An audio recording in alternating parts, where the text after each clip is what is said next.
Salut, bienvenue sur cette nouvelle vidéo qui va plutôt porter sur la chimie. Donc aujourd'hui, on va aborder l'oxydoréduction et en particulier, on va détailler un peu les concepts de degré d'oxydation, nombre d'oxydation, de potentiel, de différence de potentiel et leur relation avec le tableau périodique. Et donc globalement, cette vidéo, comment elle va être organisée? Elle va être organisée pour vraiment vous faire un condensé de votre cours qui soit malin.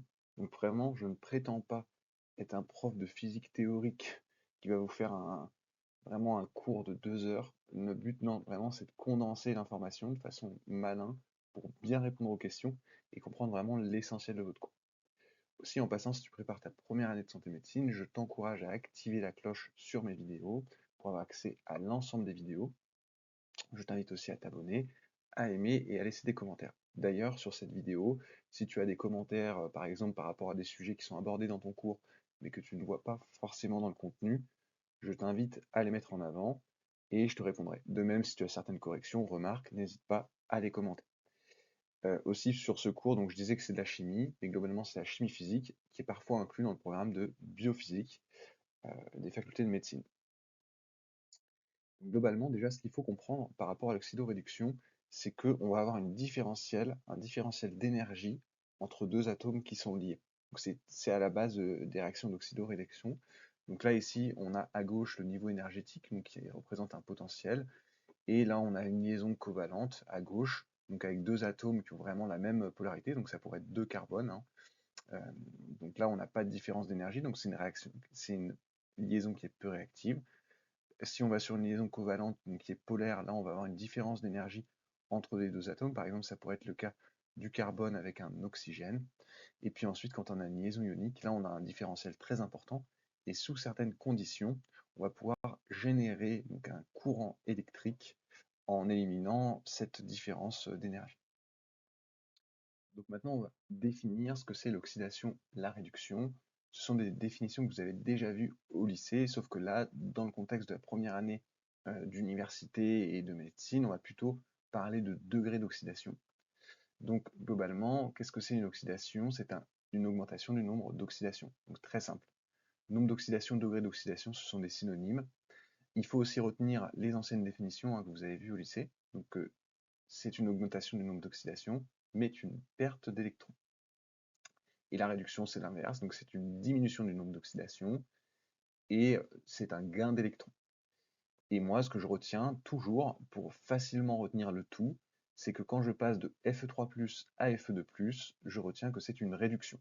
Je me dis que c'est une réduction de la charge positive, et donc, pour réduire cette charge positive, je dois gagner un électron, donc une réduction est un gain d'électrons. C'est ce que je retiens pour facilement retenir le coup. Et qu'est-ce que c'est le nombre d'oxydation? C'est une charge fictive d'un atome après avoir retiré tous les atomes qui y sont liés. En d'autres termes, on peut avoir un NO qu'on peut trouver facilement dans le tableau périodique, je vais vous le montrer, mais quand un atome est lié à d'autres éléments, là les électrons vont être partagés de façon différente. Et en fait, c'est ça que va chercher à mesurer le nombre d'oxydations, c'est à quel point l'oxydation d'un atome change en fonction de sa structure moléculaire. Il y a quelques données simples qui sont à connaître pour résoudre tous vos exercices de DO.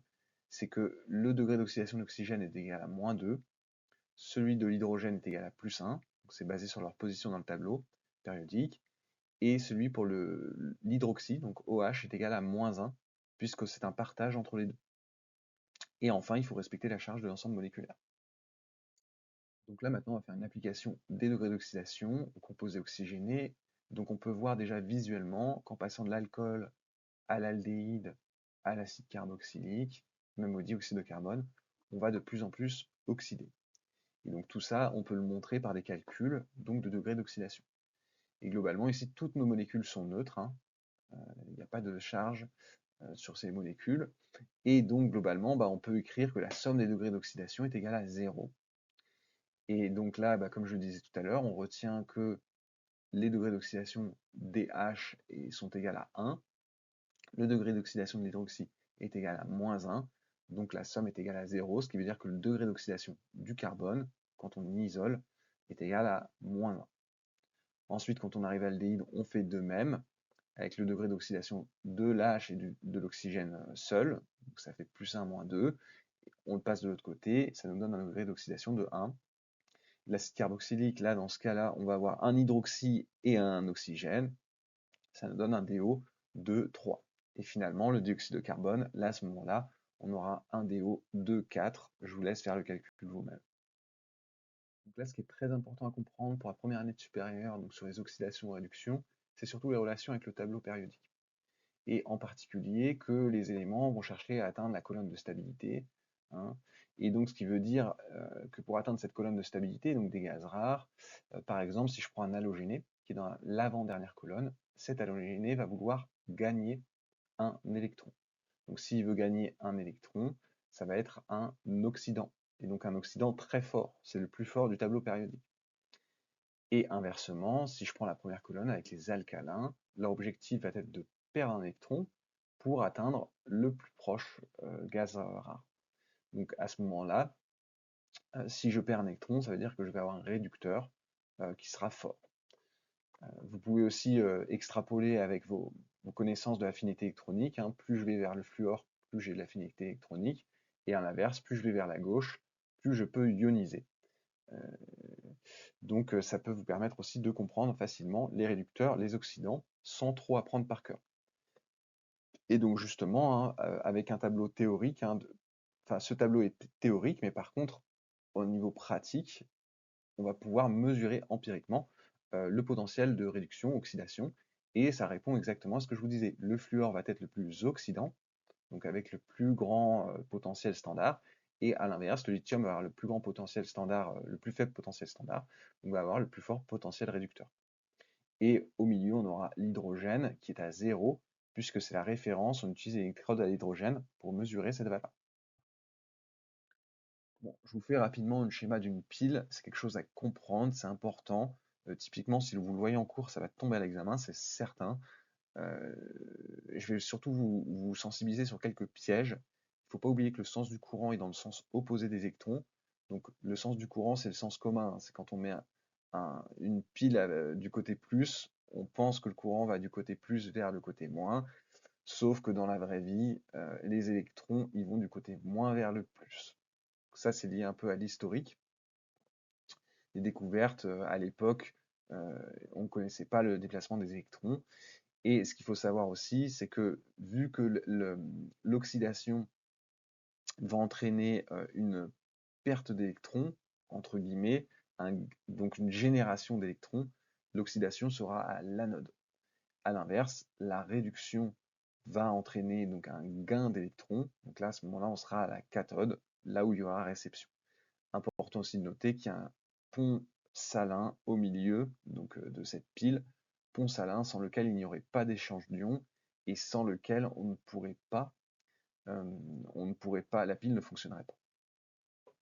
Donc là, ce qui est très très important à comprendre pour bien réussir les questions d'examen, d'abord, c'est le sens du couple. Donc c'est-à-dire que quand j'ai un couple, donc généralement le couple, par convention, il est donné dans le sens oxydant réducteur. Donc Fe3+, Fe2+, c'est son ordre, donc ça, il faut absolument le retenir. On peut le déduire de façon malin, hein, en retenant où sont les électrons. Des fois, c'est pas toujours visible, parce qu'il y a des oxygènes qui vont un peu cacher tout ça, mais retenir, l'oxydant est en premier. Ensuite, on va vous donner peut-être des potentiels standards hein, pour chaque couple, et vous demander si tel couple qui réagit avec tel autre couple, est-ce que la réaction est spontanée? Et là, pour ça, pour ce faire, pour le résoudre facilement, il y a la règle du gamma. Donc, elle consiste en quoi cette règle? C'est tout simplement tracer donc, les potentiels standards sur un axe. Donc potentiel standard 1 qui est plus haut que le potentiel standard 2, avec l'oxydant à gauche, le réducteur à droite, donc en suivant cet ordre. Hein. Et là, à ce moment-là, si j'ai un gamma, donc dans ce sens, en partant de l'oxydant 1 vers le réducteur 2, là, à ce moment-là, la réaction est spontanée. Donc c'est-à-dire que je vais faire réagir l'oxydant le plus fort avec le réducteur le plus fort. À ce moment-là, c'est spontané. Et donc là, à ce moment-là, on va respecter aussi deux conditions. C'est qu'on aura un delta E, donc une différence de potentiel, donc c'est la différence entre les deux potentiels standards qui sera positive, mais on aura aussi un delta G qui est inférieur à 0. Delta G inférieur à 0, ça va vous servir dans tous les cours où il y a de la thermodynamique, donc ça veut dire qu'une réaction est spontanée, c'est une énergie libre, parfois appelée l'enthalpie libre, énergie libre de Gibbs, etc. Donc ça, inférieur à 0, ça veut dire que c'est spontané. Donc là, je vais vous donner un exemple concret de sens de réaction, puis après on abordera Nernst très rapidement et des potentielles questions types que vous allez retrouver. Donc là, par exemple, si j'ai cette équation qu'on me demande est-ce qu'elle est spontanée, il faut que je regarde quel est mon oxydant, quel est mon réducteur. Donc là, basé sur les potentiels standards qu'on me donne, je vois que c'est Fe2+, qui est mon oxydant, Zn0 qui est mon réducteur. Donc, en effet, je respecte la loi du gamma que je vous ai montré tout à l'heure, donc ça fait bien un signe gamma. Les potentiels sont raccords, hein. Le potentiel de Fe2+, est plus élevé que celui du couple zinc. Donc à ce moment-là, ma réaction est spontanée. On va aussi avoir l'équation de Nernst. Donc là, l'équation de Nernst, elle peut paraître un peu compliquée, mais finalement, elle n'est pas si compliquée. Tout simplement, ce qu'elle vous montre, c'est que dans certaines conditions, donc de température, de concentration, c'est de comprendre est-ce que la réaction va être spontanée. Parce qu'on n'a pas forcément des concentrations de 0 ou de 1. C'est pas aussi binaire que ce que je vous ai montré là. Donc avec des concentrations un peu plus complexes, là on peut les ajouter dans une constante et vérifier les résultats. Donc typiquement, bah là si j'ai le delta E avec la différence de potentiel standard, mon RTF sur NF, donc constante des gaz parfaits, température, constante de Faraday, avec le logarithme et la constante. Donc ce sont bien les produits sur les réactifs avec en coefficient stoichiométrique en puissance. Et ce qui est très important donc sur cette équation de comprendre, bah, c'est l'origine du cas, que quand je change le signe, si j'ai un plus, il suffit d'inverser le numérateur et le dénominateur. Donc ça, c'est les propriétés des logarithmes. Et puis de comprendre bah, que en fonction du signe de delta E, ça va être si delta E est supérieur à 0, là j'aurai une réaction spontanée. Et inversement, pour delta G, si delta G est inférieur à 0, là à ce moment-là, j'aurai une réaction spontanée. Et les exemples de questions que vous allez avoir, c'est calculer la DDP, différence de potentiel, savoir juger la spontanéité selon le signe de delta G ou de delta E. Est-ce qu'une réaction est spontanée? Donc on vous pose la question en vous donnant des potentiels. Et après, d'équilibrer des demi-réactions. Ça, j'estime que ça doit être normalement connu pour des gens qui ont été au lycée et qui se lancent en médecine. Il faut quand même savoir équilibrer des réactions. Mon seul conseil, c'est d'être systématique quand vous résolvez vos équations. Donc, par exemple, de résoudre que les charges. Donc dans les items A, B, C, D, regardez si les charges sont bien équilibrées. Là, ça va permettre d'équilibrer certains choix. Là, ensuite, vous pouvez procéder par les protons. Donc, est-ce que les protons sont équilibrés? Ok, ça m'élimine certains choix. Ensuite, je regarde les oxygènes, les autres atomes. Voilà, de façon très systématique. C'est ce qui, à mon avis, est le plus fiable pour bien résoudre vos exercices. Voilà, j'en ai fini donc avec cette vidéo. J'espère que vous avez pris des choses intéressantes pour très bien réussir vos examens. Je vous invite bien sûr à mettre un j'aime, à activer la cloche, à vous abonner.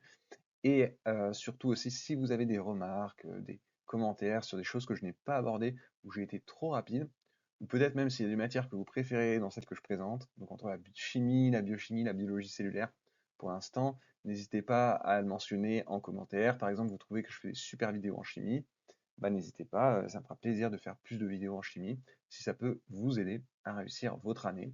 Donc maintenant, je vais vous souhaiter une bonne révision et de tout éclater à vos examens.